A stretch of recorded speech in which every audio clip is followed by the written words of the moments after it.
आप देख रहे हैं पहाड़ टीवी, खबर पहाड़ की।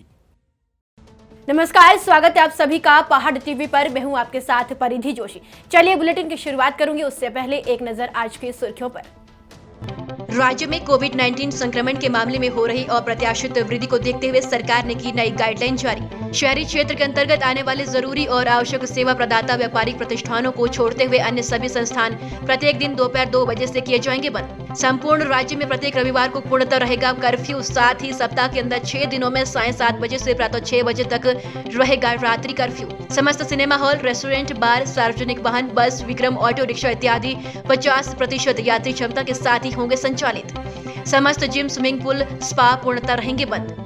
राज्य सरकार के अग्रिम आदेशों तक राज्य अवस्थित समस्त सरकारी शिक्षण संस्थान, प्राथमिक, junior high school, intermediate, boarding, degree college, polytechnic, ITI और कोचिंग इंस्टीट्यूट रहेंगे बंद। ऑनलाइन के माध्यम से अध्ययन कार्य किए जाएंगे संपादित। जिन औद्योगिक संस्थाओं में कई पारियों में कार्य होता है, उनके कर्मचारियों की आवागमन हेतु राष्ट्रीय और राजमार्गों पर आपातकालीन परिचालन हेतु व्यक्तियों और सामानों की आवाजाही। राज्य की सीमा में प्रवेश करने वाले बाहरी व्यक्तियों को उत्तराखंड स्मार्ट सिटी के पोर्टल पर करना अनिवार्य होगा पंजीकरण। 72 घंटे पूर्व तक की नेगेटिव रिपोर्ट के साथ ही कर सकते हैं उत्तराखंड में प्रवेश। उत्तराखंड में कोरोना का सबसे बड़ा विस्फोट। पूरे राज्य में कल 3012 केस आए सामने, जिसमें देहरादून में 999, हरिद्वार में 796 और उधम सिंह नगर में 565 नए मामले आए सामने। टिहरी के चंबा ब्लॉक में पंचायत मंत्री DP चमोली ने आरोप लगाए हैं कि चंपा जिस प्रमुख संजय मैठानी, क्षेत्र पंचायत सदस्य भूपेंद्र रावत और एक अन्य अमित रतूड़ी बार बार उन्हें व्हाट्सएप मैसेज कर ब्लैकमेल कर रहे हैं, जिनसे उनको अपनी जान का खतरा भी है। टिहरी थाने में उन्होंने तहरीर देते हुए कहा कि उनकी जान को इन लोगों से खतरा है, जो कि आए दिन उन्हें परेशान कर रहे हैं। घटनाक्रम ये है कि 12 अप्रैल को लगभग 3:10 पे मेरे मोबाइल में एक वीडियो आया जो कि क्षेत्र पंचायत सदस्य पुट्ठा भूपेंद्र रावत ने भेजा, फॉरवर्ड करके भेजा। तो मैंने जैसे देखा तो डाउनलोड नहीं हुआ, तो उसके बाद जो है उन्होंने वहीं से डिलीट कर दिया। तो उसके बाद मैंने ये कहा कि ये क्या है मामला, तो उन्होंने कहा कि अगर वीडियो देख ली है तो मुलाकात करो। तो ऐसे मुलाकातों का उनसे 12 तारीख से लेके और 16 और 17 तारीख तक लगातार उन्होंने मुझे ब्लैकमेल करा और ये बोला। उसके बाद ये भी कहा कि अगर आप जो है इस वीडियो को सेव चाहते हो तो हमें 10 लाख रुपए चाहिए। तो मैंने कहा किस बात के 10 लाख रुपए, आप हमें वीडियो तो दिखाओ। तो वीडियो उन्होंने दिखाई नहीं। तो ये काम चलता रहा। मैं और मेरा परिवार लगातार इसमें प्रताड़ित होता रहा और हमें इतनी मानसिक स्थिति हमारी इतनी ख़राब हो गई कि मुझे ये लगा कि इसमें जो है मुझे कानून का सहारा लेना चाहिए। और मैंने उसी प्रक्रिया को अपनाकर कानून का सहारा लेकर जो है 18 तारीख को SSP महोदय और जो है थाने में तहरीर दे दी। मसूरी में आम आदमी पार्टी द्वारा उत्तराखंड पुलिस के शहीद अश्वशक्तिमान को उसके शहीदी दिवस के अवसर पर श्रद्धांजलि दी गई। इस मौके पर आप पार्टी के कार्यकर्ता मसूरी के शहीद स्थल पर एकत्रित हुए और अश्वशक्तिमान के चित्र पर पुष्पांजलि अर्पित की। शक्तिमान को हम हमेशा याद करते हैं, पूरा उत्तराखंड याद करता है, क्योंकि शक्तिमान अपने कर्तव्य का निर्वाह करते समय घायल हुए थे एक शहीद, एक जवान की तरह, और उपचार सफल नहीं हो पाया। अंततः 20 अप्रैल 2016 को भारी दर्द के साथ शक्तिमान शहीद हुए। ये दुर्भाग्य है कि आज शक्तिमान की शहादत को भुला दिया गया है, जो शक्तिमान के साथ न्याय संगत नहीं होगा। आम आदमी पार्टी आज इस कार्यक्रम को, इस श्रद्धांजलि सभा को करके ये संदेश प्रसारित करना चाहती है कि शक्तिमान की शहादत को हल्के में ना लिया जाए, उसका अवमूल्यन ना हो और शक्तिमान की प्रतिमा किसी सार्वजनिक स्थान पर लगे। सरकार नहीं तो कम से कम उत्तराखंड पुलिस प्रतिवर्ष शक्तिमान की शहादत को याद करते हुए अपनी श्रद्धांजलि अर्पित किए, क्योंकि जवान कोई भी हो, भले ही एक शक्तिमान अश्व था लेकिन एक जवान की तरह शहादत हुए, तो किसी भी जवान की शहादत को नमन करना होता है। आम आदमी पार्टी वैसे भी शहीदों के प्रति बहुत सम्मान रखती है।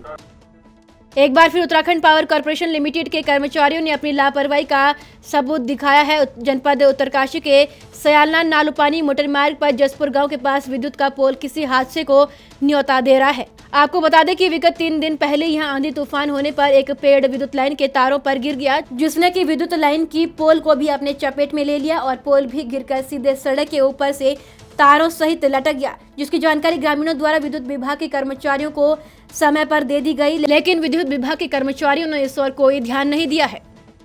रानीखेत हाईवे पर चौड़ी घट्टी के पास एक कार खाई में जा गिरी। हादसे में पिता पुत्र की मौके पर मौत हो गई, 6 अन्य लोग घायल हो गए। इनमें 2 की हालत गंभीर बताई जा रही है। दुर्घटना में जान गंवा बैठी युवती की 27 अप्रैल को शादी थी। इसी सिलसिले में प्रवासी परिवार तैयारियों के लिए पैतृक गाँव आ रहे थे। मुख्यमंत्री तीरथ सिंह रावत के शिक्षण संस्थान बंद करने के आदेश अधिकारियों को। प्रदेश भर में कोरोना के बढ़ते मामलों को देखते हुए मुख्यमंत्री तीरथ सिंह रावत ने सोमवार की देर शाम प्रदेश में सभी शिक्षण संस्थानों को बंद करने के निर्देश दिए थे, लेकिन मंगलवार को भी सभी शिक्षण संस्थान खुले रहे। चमोली जिले के थराली विधानसभा में भी शिक्षण संस्थान विधिवत खुले रहे और पठन पाठन के साथ प्रवेश प्रक्रियाएं भी सामान्यतः विद्यालय में चली रही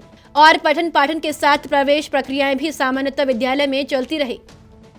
नगर पालिका परिषद डीडीहाइट के द्वारा कोरोना संक्रमण से बचाव और स्वच्छ भारत अभियान को लेकर नगर में विभिन्न स्कूलों और नगर पालिका के कर्मचारियों ने नगर पालिका अध्यक्ष कमला चुफाल के नेतृत्व में बाजार में जागरूकता रैली निकाली और रैली के माध्यम से कोरोना के प्रति जागरूक रहने और मास्क और सैनिटाइजर का प्रयोग करते हुए सामाजिक दूरी का पालन करने की अपील करते हुए नगर को साफ स्वच्छ बनाए रखने की अपील की गई।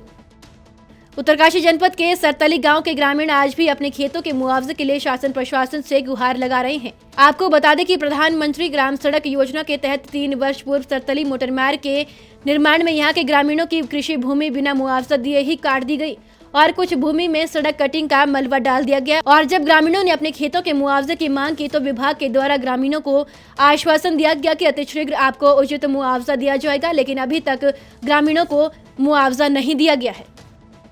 हमारे गांव रोड को बने हुए 3.5 साल हो गए, अभी तक गाँव वालों को खेतों को मुआवजा नहीं मिल पाया है। गाँव वासियों के बार बार जो है PMJSY ऑफिस में चक्कर लगा के पांव थक गए हैं। PMJSY वालों का कहना है कि हमने जो है फाइल शासन को भेज रखी है। एक बार उस पर आपत्ति लगने के बाद हमने फिर भी उसको सही करके शासन में भेज रखा है और मैं शासन से अनुरोध करूँगा कि हमारे गाँव में जितने भी लोग, किसी का छान का है, किसी का खेत का है, किसी पेड़ों का है, सबका मुआवजा टाइम पे दिया जाए।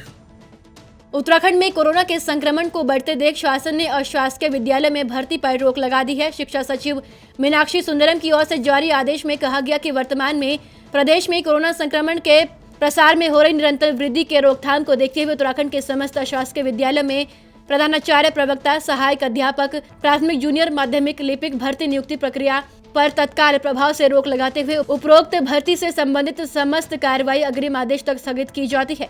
इससे पहले भी सरकार ने कोरोना के बढ़ते मामलों को देखते हुए LT परीक्षा भी स्थगित कर दी गई थी। उसके बाद उत्तराखंड बोर्ड की परीक्षाएं भी स्थगित कर दी गई थी। नंदप्रयाग घाट को डेड लेन बनाने की मांग को लेकर 4 महीने से अधिक समय से चल रहा आंदोलन फोन पर मुख्यमंत्री द्वारा भूख हड़ताल पर बैठे आंदोलनकारियों को जल्द डेढ़ लेन सड़क निर्माण कार्य शुरू करवाने का आश्वासन दिए जाने के बाद थराली विधायक मुन्नी देवी शाह और बीजेपी जिला अध्यक्ष रघुवीर बिष्ट ने जूस पिलाकर भूख हड़ताल को समाप्त करवाया। उखीमठ के रहने वाले एक गरीब परिवार द्वारा जिसमें कुछ दिन पूर्व एक बच्चे का जन्म हुआ, बच्चे को सांस लेने में दिक्कतें होने के कारण उसे हिमालयन अस्पताल जौली ग्रांट लाया गया और उनकी आर्थिक स्थिति ठीक नहीं थी, जिसके बाद सुमित रिंगवाल और पहाड़ परिवर्तन समिति की महिला प्रकोष्ठ अध्यक्षा प्रिंसी रावत द्वारा सोशल मीडिया पर एक पोस्ट की गई जिसमें उन्होंने सभी से मदद की अपील की थी, जिसके बाद समाज सेवी और वरिष्ठ पत्रकार उमेश कुमार और सभी लोगों के द्वारा पीड़ित परिवार की मदद की गई। प्रभागीय वन अधिकारी रूपनारायण गौतम ने तुरंत अधिकारियों को ग्रामीणों की समस्या का समाधान करने के निर्देश दिए।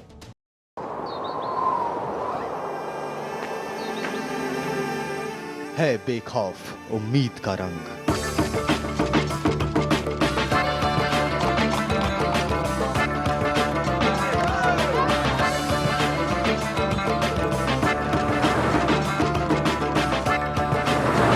है आस्था भी।